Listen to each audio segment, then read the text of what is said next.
Stargrowth Podcast.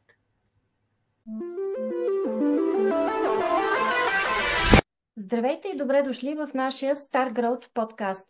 Казвам се Десислава и днес заедно с моя гост, професор доктор Соня Милева, ще засегнем темата за устойчивия туризъм и ролята на образованието и обучението за неговото насърчаване. В днешния епизод сме поканили дългогодишен преподавател в областта на туризма. Здравейте, професор Милева, и добре дошли! Здравейте и благодаря ви за поканата. Соня Милева е професор по икономика и управление по отрасли в Стопанския факултет на Софийския университет „Свети Климент Охридски“, доктор на икономическите науки и доктор по маркетинг. Нейните професионални компетенции и научни интереси са не само в областта на висшето образование и секторната икономика, а също така и в областта на туризма и приложението на дигитални инструменти. Тя е директор на магистърската програма „Дигитален мениджмънт“ в Стопански факултет.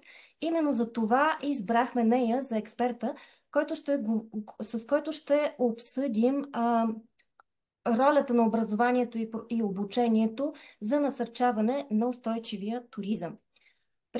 Преди да се потопим обаче в нашата тема, можете ли да изясните на нашите слушатели какво е устойчив туризъм и как професионалното образование и обучение могат да допринесат за него? Този въпрос отдавна така е разискван. Има множество различни дефиниции, определения, включително този термин е залегнал и в Закона за туризма. Ако трябва да се придържам прецизно към текста в Закона за туризма, устойчив туризъм е всяка форма на развитие, устройство или туристическа дейност, която съхранява и опазва дългосрочно природни, културни и социални ресурси, като допринася по един положителен и балансиран начин за икономическото развитие и благоденствие на хората, които живеят, работят или пребивават на тази територия. Казано простичко, това са, ако мога да ги визуализирам, три основни кръга, които се преплитат, които са свързани с екологичните аспекти, социалните аспекти и икономическите аспекти, там където те се пресичат, съхраняване, опазване, отговорно използване на ресурсите по начин, по който хем да имаме растеж и благоденствие на икономиката и на хората, но паралелно с това опазвайки с поглед и отговорност към бъдещите поколения. А в областта на образованието или професионалното образование в частност, обикновено това са въпроси, които се изучават в един широк спектър на портфолио от дисциплини, основната цел на които е да се създадат умения, компетенции и знания как тези принципи успешно да бъдат прилагани. Защото спектъра е изключително голям, покриват се много и различни области, като започнем с въглеродния отпечатък, използването на енергийни ресурси, стигнем до взаимоотношения и отношение с местната общност, защото в туризма имаме тази специфика, че всъщност турист е този, който напуска постоянното си местоживеене и неизменно влиза в контакт с общност, култура, които са различни от неговата. Вярно е, абсолютно. И аз бих казала, че и без подходящо образование може дори да не осъзнаем как нашите действия могат да навредят и на местните общности и техните ресурси. Съответно, и една дестинация няма да може да привлича достатъчно туристи. Според вас, образованието може ли и практически да подпомогне или да подготви бъдещи служители в туристическия сектор да прилагат тези практики за устойчив туризъм? Образованието не просто може, а това е всъщност, може би, единствения и най-силен инструмент за привеждане на тези принципи в практиката и не случайно, ако погледнем ретроспективно назад, като започнем от промени в законодателната уредба, стратегически планове, включително на национално ниво, награди, стимули, проекти, които са реализирани целево, грантово финансиране, всъщност неизменно включват елемента на образование и елемента на комуникация. Смятам, че това са двата основни фактора, които всъщност могат да направят прилагането и на практика спазването на принципите на устойчиво развитие веднъж чрез знания, които могат да бъдат придобити чрез образование, и втори път чрез комуникация, т.е. това трябва да бъде широко комуникирано, разпознаваемо и не просто като лейбъл, като етикет, нали, екологичен, зелен или различните форми на възможности на сертифициране като някакъв знак за качество, но като принципи, осъзнати принципи, които са добри за нас и добри за другите. Нали? Тази стратегия win-win, но тя трябва да бъде комуникирана и разбирана по правилния начин. Напълно сте права. А можете ли да ни дадете и някои примери за подобни успешни инициативи или практики за устойчив туризъм? Съответно, има ли подобни инициативи в България? В България има множество подобни инициативи назад във времето и аз само ще спомена някои от тях. Първо, така, България има национална стратегия за устойчив туризъм, която е залегнала и в Закона за туризма и тя периодично се актуализира. Използват се европейските индикатори за ЕТИС, системата за европейски индикатори за отчитане на устойчивостта.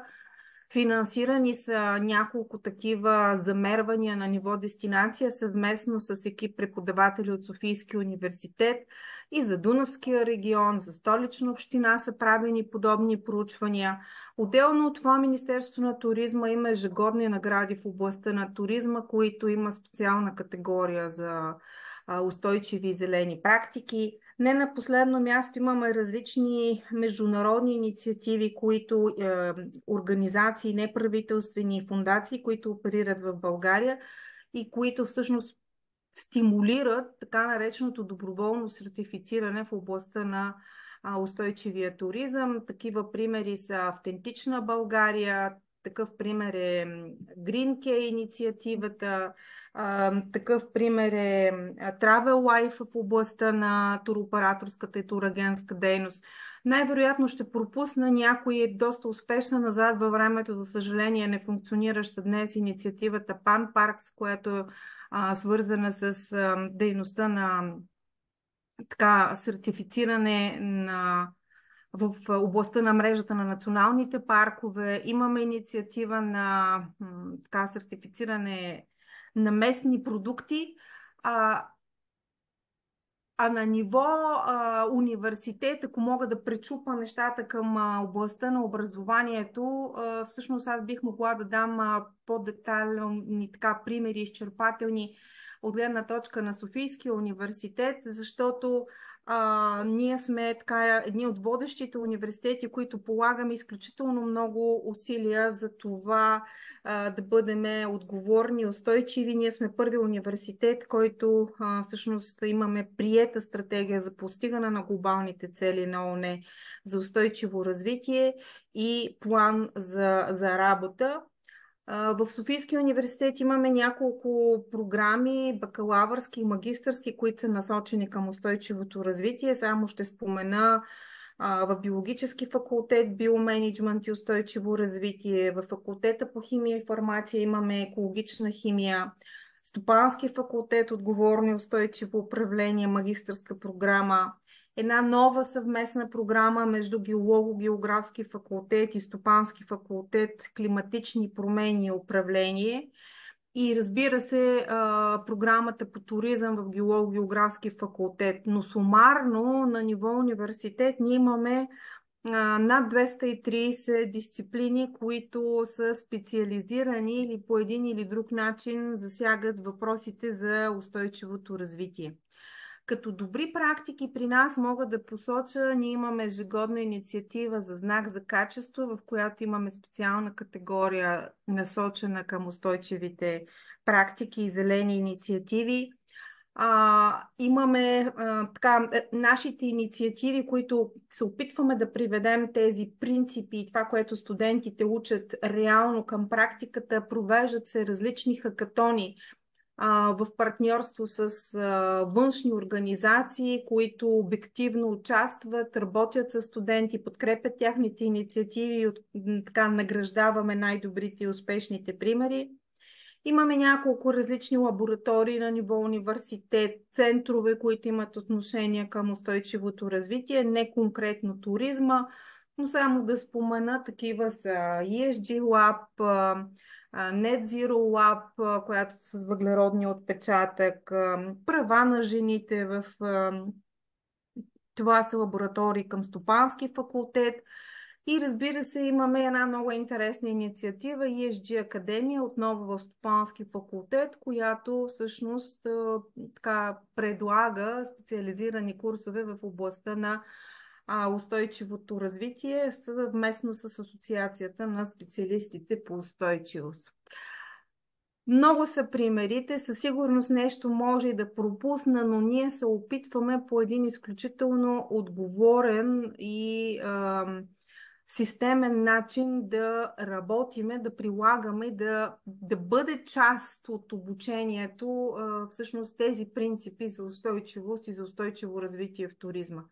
Едно последно изречение, но смятам, че е изключително важно да се подчертае, всъщност екип от Софийския университет и конкретно от катедра туризъм винаги е бил и винаги е канен и има водеща роля в разработването на всички национални важни стратегически документи в областта на туризма и участва в разработването на така, ключови документи, свързани с устойчивия туризъм. Само да спомена последния такъв документ. Това е всъщност доклада, националния доклад за България. European Tourism Small and Medium Enterprises Going Green Report, т.е. това е доклада за европейски туризъм и малките и средни предприятия в областта на прилагането на зелените и устойчиви практики. Една така европейска инициатива, която всъщност България достойно намира своето място. Чудесно е да чуем за толкова много успешни практики на европейско и национално ниво, както и за активната дейност на Софийския университет в тази област. По този начин всъщност отговорихме на нашите слушатели на въпроса по какъв начин образователните институции включват принципите на устойчивия туризъм в своите учебни програми.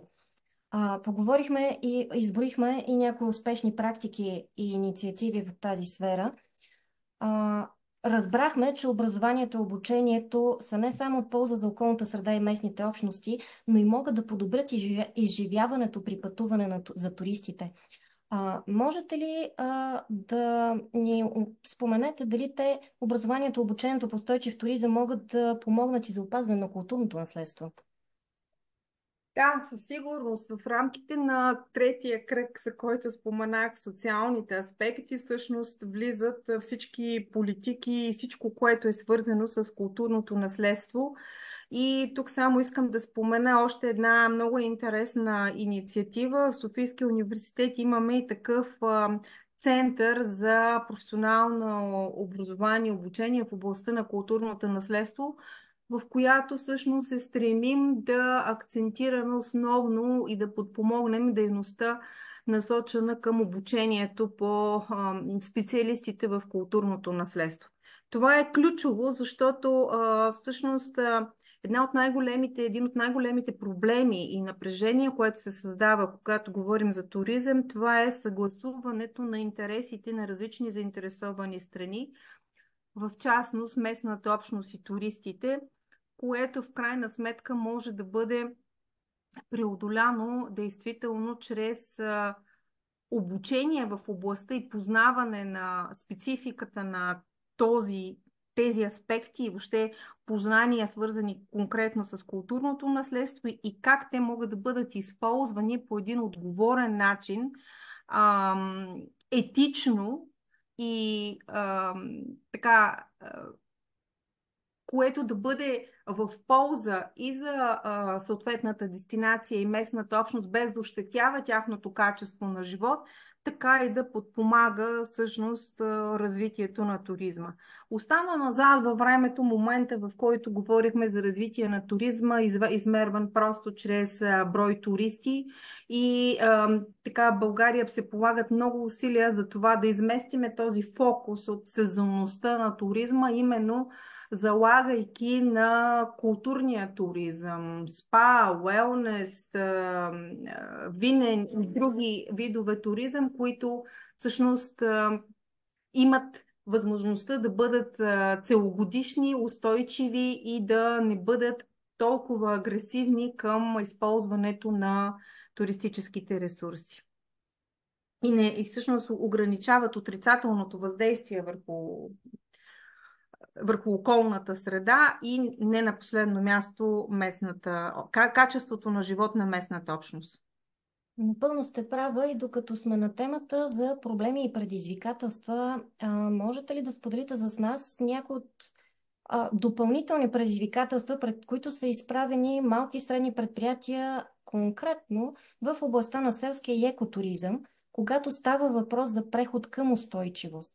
Тъй като това е една специфична целева категория, един специфичен отрасъл от туризма, който може би среща малко повече предизвикателства. Да, основните предизвикателства са свързани с фрагментираност. Тази фрагментираност се дължи на две посоки.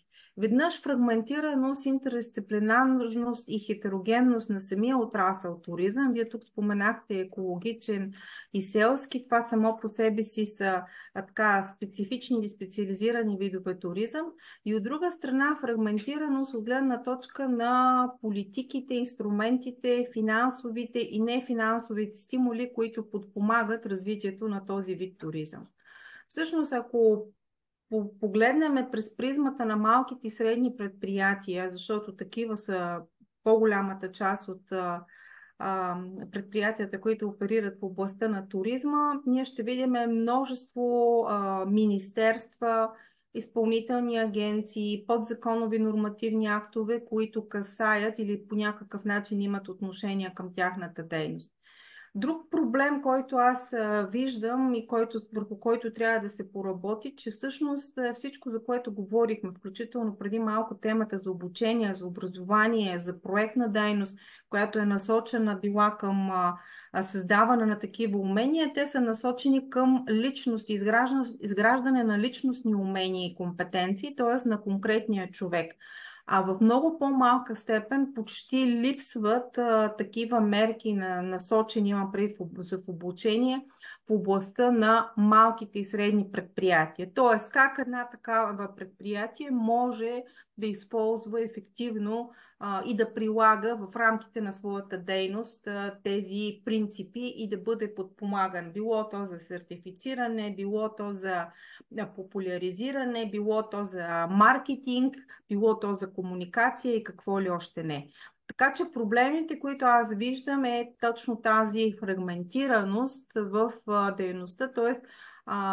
селският и екологичният туризъм сами по себе си, те не са достатъчно ясно обособени, достатъчно ясно фокусирани и към тях обикновено има много препратки от областта и на селското стопанство, което е самостоятелен отрасъл, и по отношение, тук имаме две са водещите министерства, Министерството на земеделието и Министерството на екологията, които имат отношение към тези два основни сектора.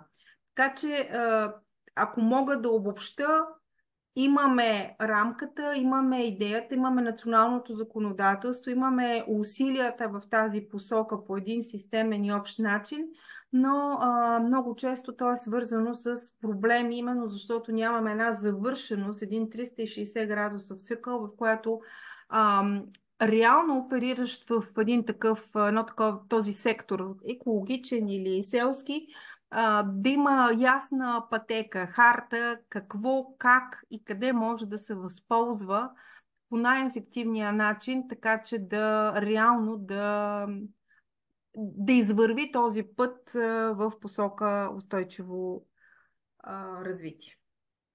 Споменахте наистина за липсата на завършеност, понеже по-рано споменахте и за комуникацията като един от проблемите.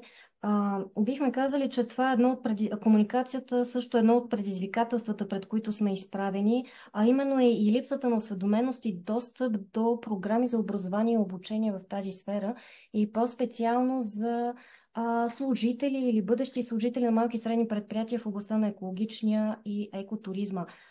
Според вас, какво може да се направи, за да се реши този проблем, както за липсата на осведоменост, така и как можем да довършим тази за ясна пътека, как можем да я изградим като общество, като личности?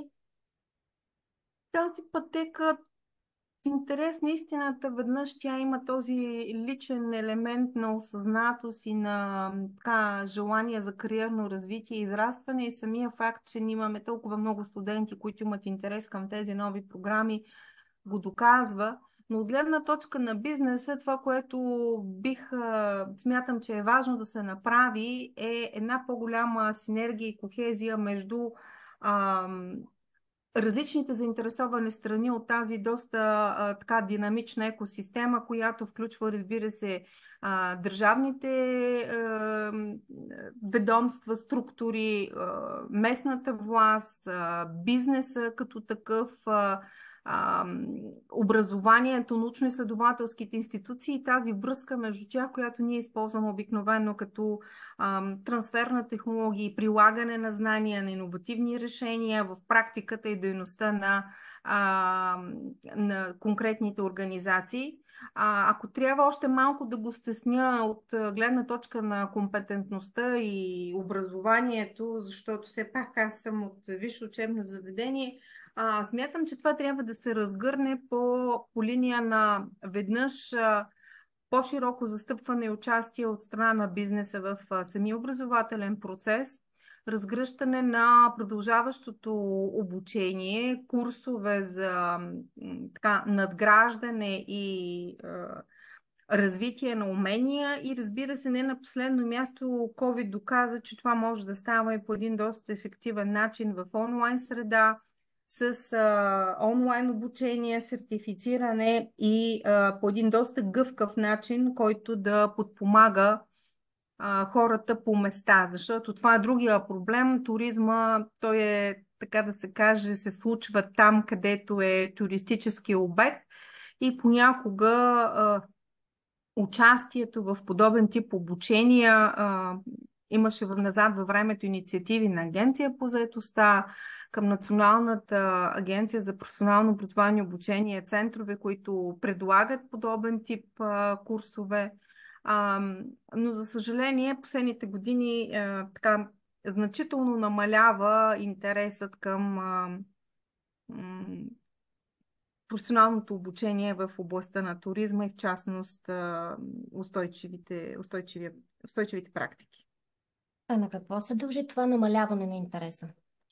Това намаляване на интереса се дължи най-вече, бих казала, след COVID. Т.е. COVID изключително силно и чувствително удари туристическия сектор, независимо от множеството инициативи, които бяха предприети за подпомагане, за компенсиране на туристическия бизнес, включително освобождаване и намаляване на ДДС ставката, не можаха напълно да компенсират този отлив. Тоест, веднъж имаме отлив от една страна, т.е. това показва, че един сектор, който не може да гарантира устойчивост и в такъв период както беше COVID, всъщност голяма част от хората, работещи в сектора, трябваше да се преориентират, пренасочат и да потърсят реализация в други области. Да не говориме постоянния проблем, който при нас е така на дневен ред и траен, свързан с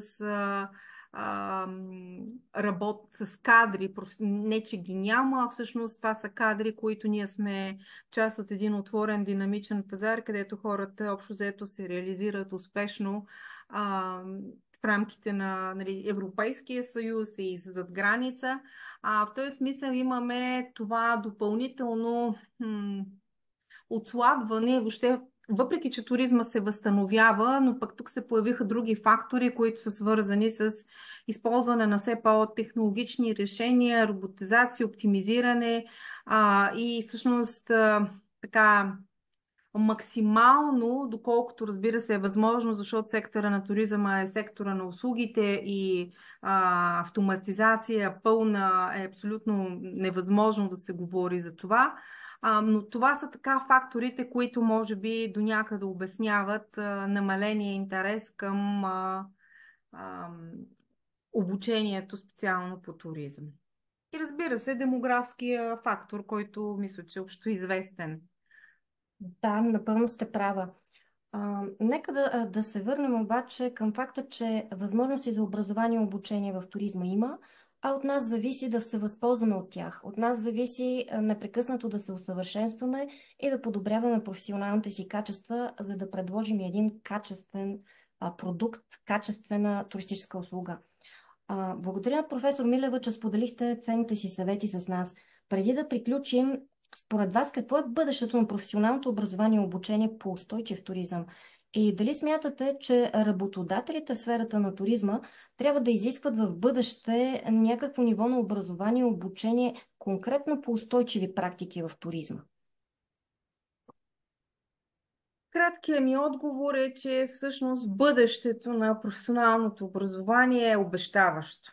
Обещаващо, защото все по-международно, все по-засилващо е това признание и значимостта на устойчивите практики. И ние сме част от това развитие, особено пък туризма, който трябва винаги да следи, да е в крак. Това е гаранция за качество, изобщо сертифицирането, припознаването, че тези принципи се прилагат. Нещо, което не споменах, но искам да кажа, че в България имаме много добри, успешни практики, които са обаче по-скоро изключение от общото правило, но такива има. Така че аз мятам, че бъдещето е изключително обещаващо.